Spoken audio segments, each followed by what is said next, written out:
Bonjour à tous, mes chers étudiants. Dans cette vidéo, je voudrais vous présenter la correction de devoirs surveillés, procédé de mise en forme des matières plastiques 2, session novembre 2023. Alors, avant de passer à la correction, je vous demande de télécharger le DS.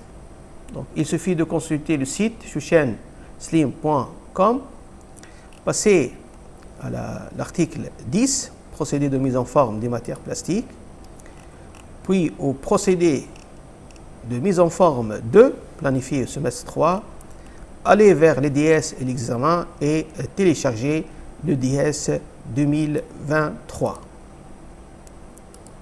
Le DS comporte 4 exercices indépendants. Exercice 1 sur 4 points, 2 sur 5 points, 3 sur 5 points, et enfin exercice 4 sur 6 points. On a deux annexes, l'annexe 1 et l'annexe 2.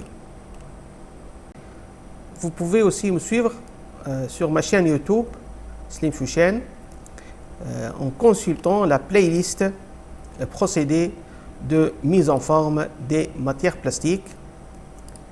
Vous trouverez la correction des examens et des DS.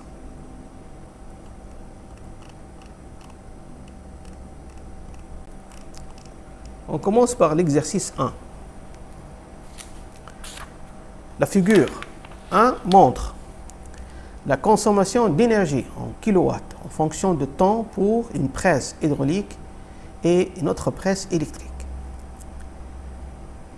Donc, complétez les 6 phases essentielles de procédé de moulage constituant le cycle de fabrication sur la figure 1. Donc, on a la première étape consiste à assurer la fermeture, puis l'injection plus le maintien, le refroidissement avec la plastification pour l'injection suivante. À la fin du refroidissement, on trouve l'ouverture et l'éjection de la pièce. Deuxième question.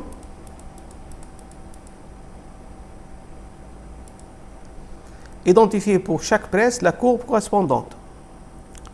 Donc, d'après les deux courbes, donc la courbe en bleu, c'est pour les presses hydrauliques, et la courbe en noir, c'est pour la presse électrique. Et on remarque très bien que la presse électrique consomme moins d'énergie pendant toutes les phases de cycle d'injection. Et ça, parmi les avantages des presses électriques. Troisièmement, compléter le schéma de la chaîne des composantes sur la presse hydraulique et la presse électrique entre la source d'énergie et le mouvement de vérin, et ça se fait sur la figure 2. Alors, pour la distribution d'énergie hydraulique, on trouve un accouplement entre le moteur et la pompe, un flexible avant le filtre et un autre après le filtre, un flexible entre le servo-valve et le vérin, puis un autre flexible, et enfin un échangeur thermique pour refroidir l'huile avant le retour au réservoir. Par contre, pour la distribution d'énergie électrique, on trouve en premier lieu le servomoteur accouplé avec la croix cantée, et puis on trouve le vérin à billes. En comparant la distribution d'énergie pour obtenir un mouvement d'une presse électrique et celui d'une presse hydraulique, nous constatons que la distance entre la source d'énergie et le mouvement à accomplir est nettement plus courte pour la presse électrique.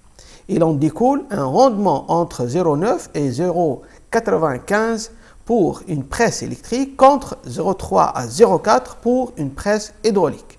Ce qui explique les avantages d'une presse électrique silencieuse, propre, précise, rapide, économie en énergie et moins bruyante. Leur niveau de bruit est de l'ordre de 65 décibels, alors que les recommandations tournent autour de 72 à 75 décibels selon les tailles des presses.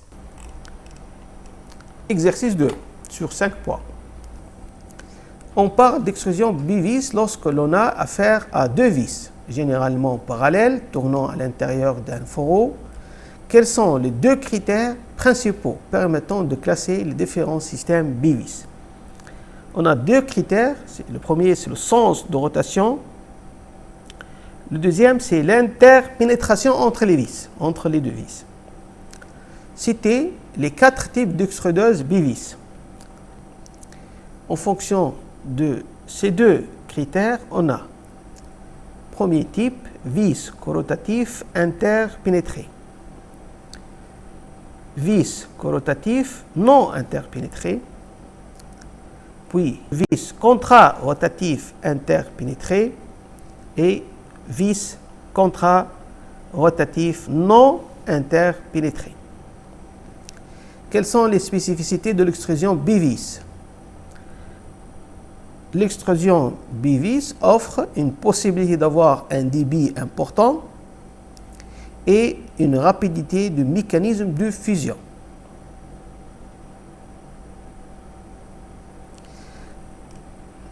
Quatrième question, quel type d'extrudeuse bivis qui offre une meilleure capacité de pompage?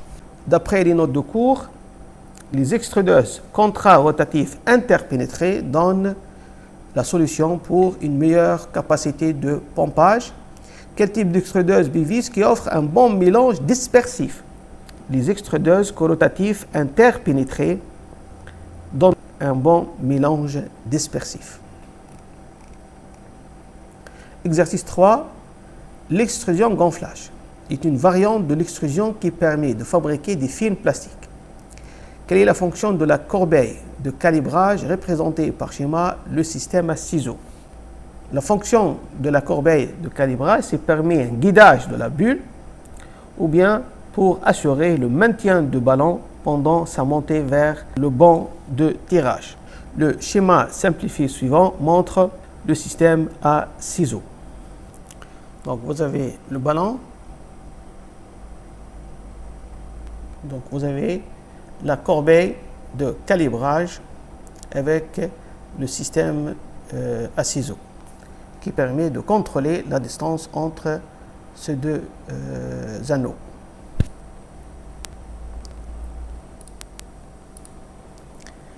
La mise à plat du ballon est assurée par deux panneaux appelés paraboles. Montrez par schéma la position des panneaux et le film avant et après la mise à plat.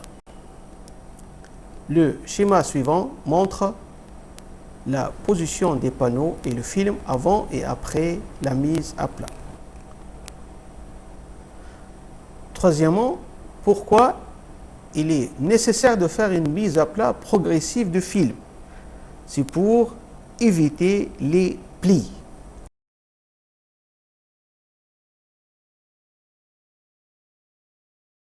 Quel est le rôle du système d'enroulement ou bien de bobinage? Il consiste à conditionner et découper le produit selon les prescriptions définies par le client ou bien par l'entreprise. Exercice 4. En se basant sur la fiche de réglage d'un film plastique obtenu par extrusion gonflage. Voir annexe numéro 1.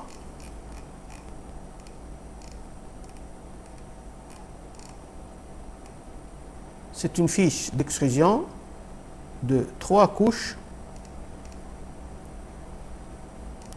Couche 1, 2, 3.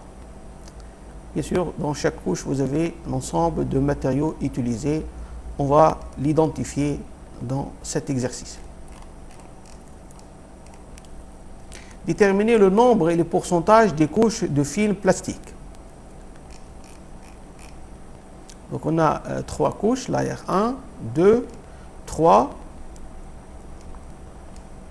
Le pourcentage est indiqué ici. 20% pour la première couche, 60% pour la couche intermédiaire et 20% pour la couche 3. Deuxième question, identifier le rôle principal de chaque matière première utilisée dans les couches de film de 1 à 7. 1. Butène 118 NGA, donc, dont on possède la fiche technique de ce matériau. C'est un matériau qui a une bonne résistance à la perforation, avec une bonne résistance mécanique, et une très bonne plasticité, exprimée par exemple par la valeur de la strain at break est égale à 800%.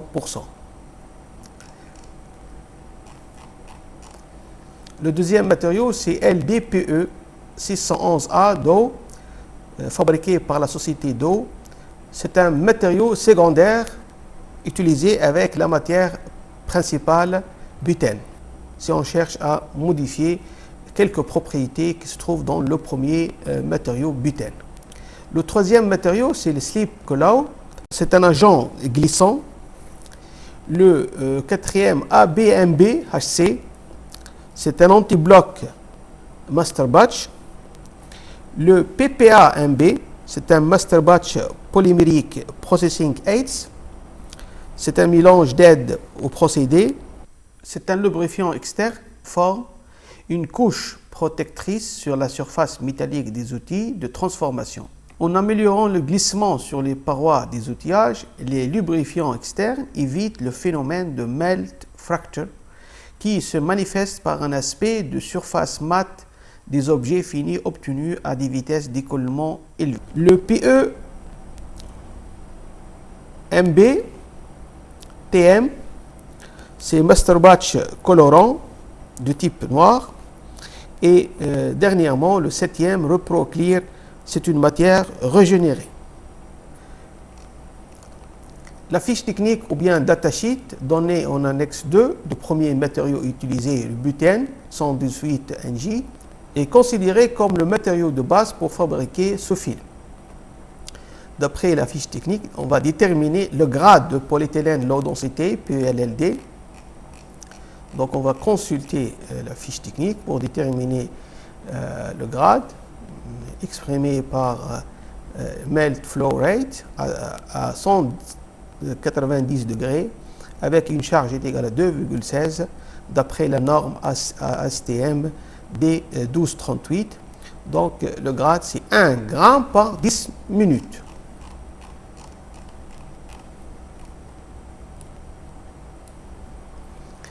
Quatrièmement, déterminer les caractéristiques citées ci-dessous.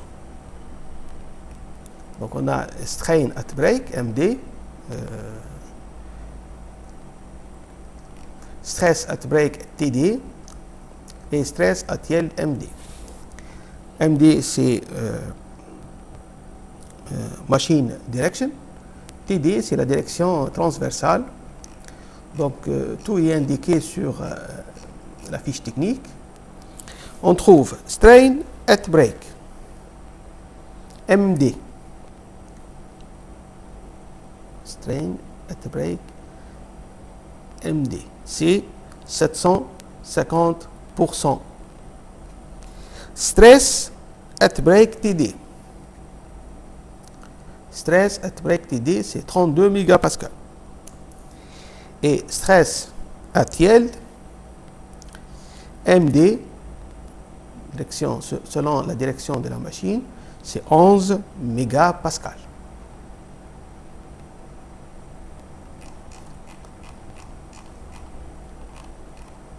Quelle est la signification et la méthode de détermination de ces caractéristiques?